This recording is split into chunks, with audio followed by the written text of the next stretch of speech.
vamos mudar de assunto e falar sobre um tema, gente, que apesar de ser um pouco escondido, é essencial para nossa saúde, o intestino. Você sabia que ele é como o motor do nosso corpo? Pois é, ele tem um papel fundamental no nosso bem-estar, na nossa energia e até no nosso humor. E para bater esse papo de um jeito leve, estamos recebendo a naturopata super fera no assunto, Aniele D'Agostino. Um prazer ter você aqui hoje, Aniele. O prazer é todo meu, Roberta. Obrigada mesmo. Pra gente começar falando desse assunto, né? Eu quero saber qual que é o papel do intestino no funcionamento do nosso corpo. Você já estava me contando aqui nos bastidores que, assim, ele é o primeiro cérebro do corpo. É isso mesmo? É isso mesmo, Roberta. O intestino, ele é o comandante, né? Eu falo que ele é o maestro da nossa saúde. E quando ele não vai bem, esse maestro desequilibra, desafina toda ali a orquestra, né? Então é importante, sim, a gente entender que ele tem um papel fundamental. Muitas das pessoas imaginam que o intestino ele só serve para evacuar, para fazer o cocô, né? E na verdade ele tem a função muito mais do que somente isso, e mesmo essa função ela é muito importante porque ali nós estamos excretando tudo que o corpo não precisa, as toxicidades, né, os processos que ali nos inflamariam, nos trariam doenças.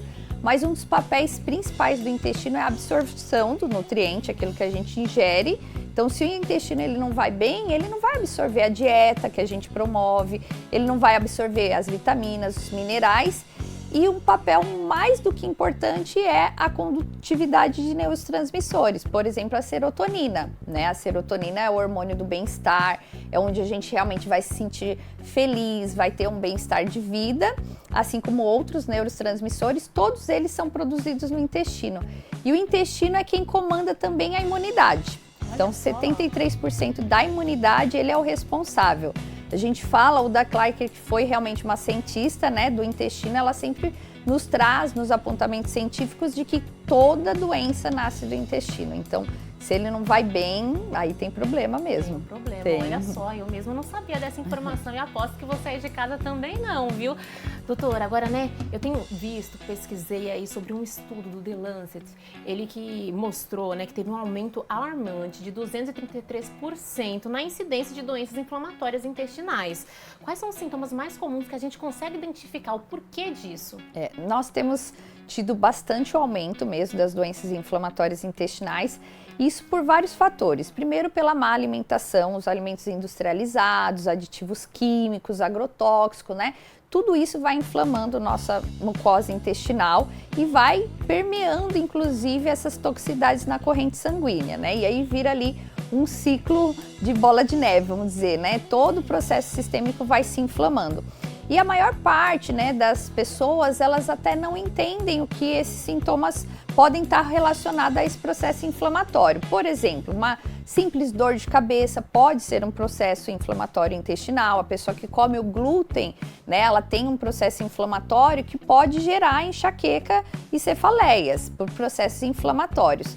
Outros sintomas muito comuns é distensão abdominal. Então, acorda até magrinha e chega no final do dia, o botão já está pedindo ali para ser aberto. Então, essas distensões abdominais são fermentações intestinais, que pode ser recorrente a um alimento que tem uma sensibilidade ou parasitose também, né? Que a gente tem tido aí um número muito grande de parasitose intestinal nos nossos pacientes.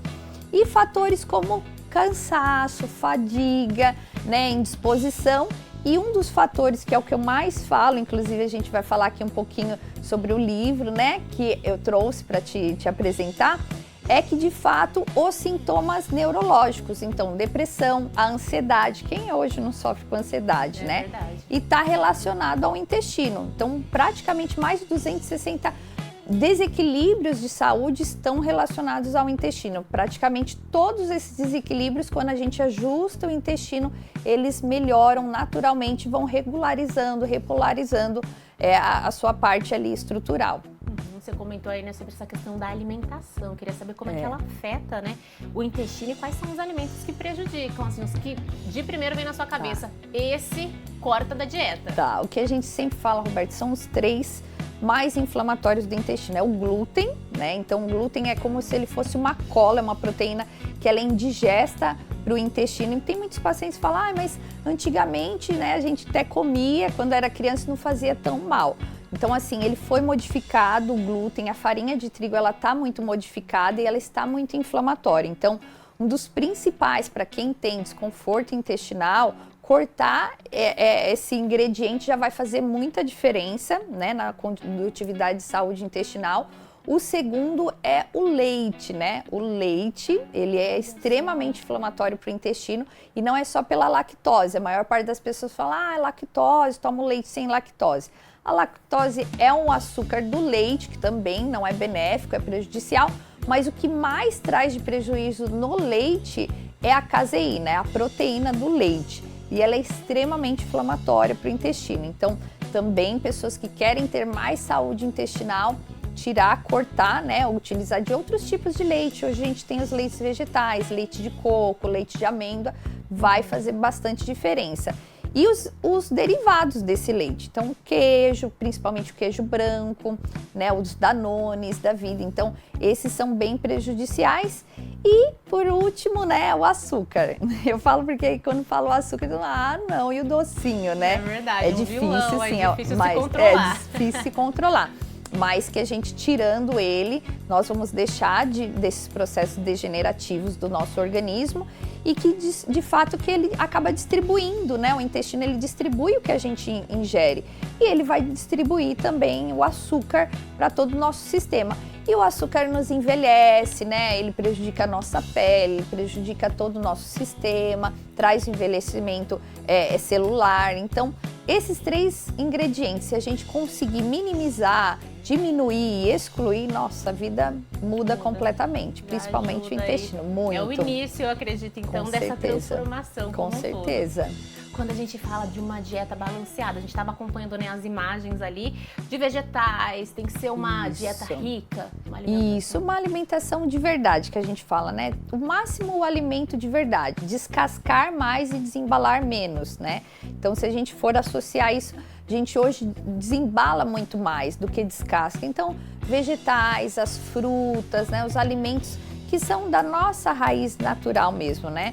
A nossa naturalidade é consumir esses alimentos naturais. Então, o nosso corpo, ele foi preparado para nutrir, né, e digerir. Ele tem enzimas para digerir esses tipos de alimentos. Ele não tem enzimas para digerir, por exemplo, um refrigerante, né, um alimento industrializado, aditivos químicos. Ele não tem esse suporte. Então, por isso que ele não reconhece e vai criando esses processos inflamatórios. A gente já falou aí, né, de uma dieta mais balanceada, o que a gente deve evitar na alimentação. Agora eu quero saber, além da alimentação, né, quais hábitos do dia a dia impactam na nossa saúde intestinal?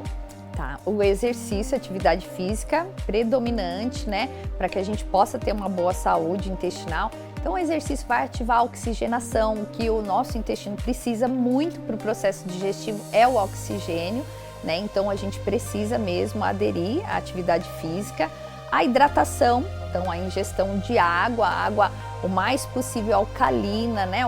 Ou seja, com pH mais elevado.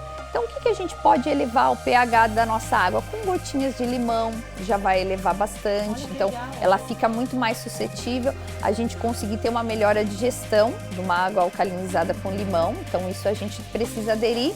E dormir, né? O sono, ele é primordial. Então, a gente precisa ter um bom sono reparador e é durante a noite que o nosso intestino também vai trabalhar ao nosso favor, fazendo os processos regenerativos.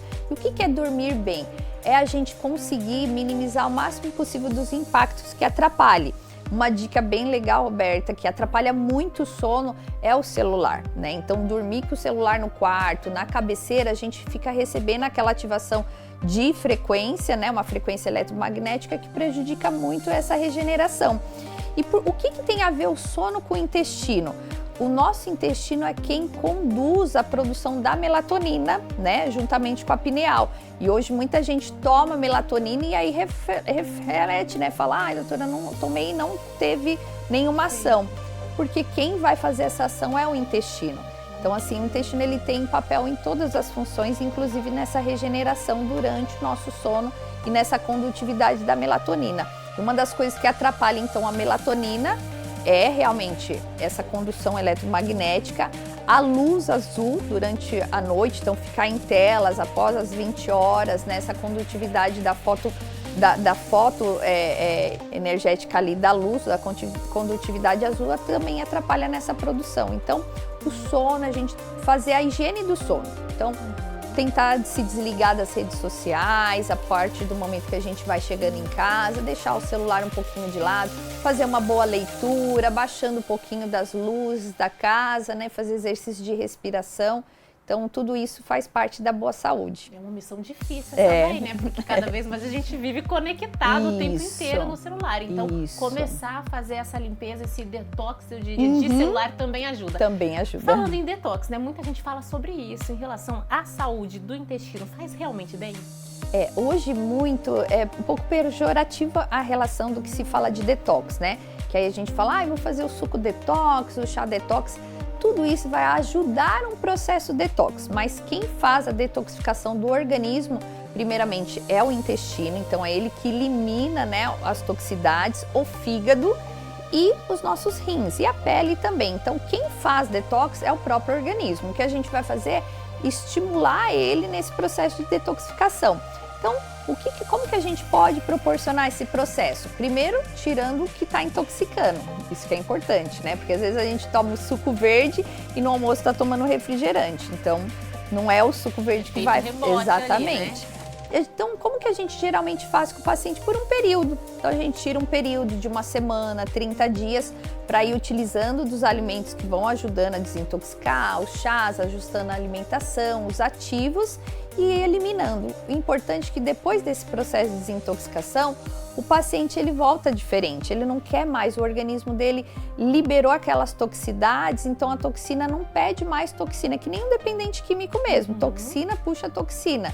Então quando a gente elimina, o corpo facilmente depois ele se readapta. Olha só, tô precisando passar por esse processo, viu? E já vou começar falando então do livro, né, doutora? Isso, vai ter ser seu, faça uma boa leitura. Esse é um presente, né, que realmente eu quero deixar para a maior parte das pessoas que possam fazer essa leitura. E por que é um presente? Porque foi com muito carinho, um ano, né, me dedicando aos estudos. É um livro que está muito embasado em ciência, inclusive por uma editora americana. Então essa editora, todas as referências, né, dos capítulos têm embasamento científico. E aqui é uma leitura bem dinâmica, onde vai falar sobre parasitose, vai falar sobre as doenças intestinais, como a gente pode reverter todo esse aspecto e obter saúde pelo intestino. Tá? Bacana, então, fiquei muito feliz aqui com o presente e o nome já diz, né? O intestino é o primeiro cérebro. É o primeiro então, cérebro, tá comprovado, tá aí comprovando que ele é o primeiro cérebro. Então, pra gente que quer melhorar essa parte cognitiva, memória, né?